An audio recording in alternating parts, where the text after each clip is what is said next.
Kasus yang melibatkan Dr. Priguna kini menjadi sorotan publik setelah muncul pengakuan dari 3 korban yang mengaku mengalami pelecehan saat menjalani pemeriksaan medis. Video pengakuan mereka tersebar luas di media sosial, memicu gelombang empati sekaligus kemarahan dari masyarakat. Ketiga korban ini bersuara bukan hanya untuk mendapatkan keadilan, tetapi juga untuk mencegah agar tak ada lagi korban berikutnya. Korban pertama, sebut saja A, mengungkap bahwa dirinya awalnya percaya penuh pada profesionalitas sang dokter. Saat itu ia datang untuk pemeriksaan rutin, namun merasa janggal saat Dr. Priguna melakukan tindakan yang tidak sesuai prosedur medis. Rasa takut dan tekanan membuat A tak mampu bersuara saat kejadian berlangsung. Ia baru berani bercerita setelah mendengar ada korban lain yang mengalami hal serupa. Korban kedua, B, adalah seorang mahasiswi yang mengalami trauma berat setelah insiden di ruang praktik tersebut. B menyebut bahwa Dr. Priguna berusaha memanipulasi situasi dengan alasan pemeriksaan lanjutan. Ia merasa dilecehkan secara fisik dan emosional.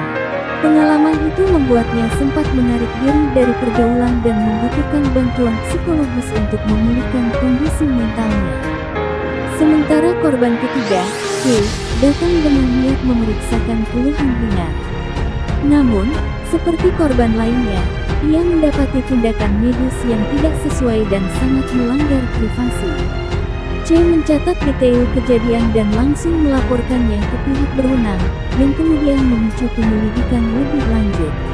Keberaniannya menjadi titik awal terbongkarnya pola pelecehan yang diduga dilakukan oleh Dr. Priguna selama bertahun-tahun. Ketiga korban ini kini telah melaporkan kasusnya ke Lembaga Perlindungan Perempuan dan Anak serta mengajukan laporan resmi ke kepolisian. Mereka mengaku siap menghadapi proses hukum demi membuka jalan bagi keadilan. Dukungan dari publik dan aktivis membuat kasus ini terus bergulir dan menjadi perbincangan nasional. Dr. Priguna sendiri masih dalam proses pemeriksaan intensif oleh pihak berwenang. Pihak rumah sakit tempat ia bekerja telah memberikan pernyataan resmi dan menyatakan siap bekerja sama dalam proses investigasi. Sementara itu, Majelis Kehormatan Etik Kedokteran juga tengah menyelidiki dugaan pelanggaran kode etik yang dilakukan oleh sang dokter. Kasus ini menjadi pengingat betapa pentingnya integritas dalam profesi medis dan perlindungan maksimal bagi pasien, terutama dalam ruang tertutup yang penuh ketimpangan kuasa. Suara korban menjadi titik terang dalam membongkar pelanggaran yang selama ini mungkin tersembunyi.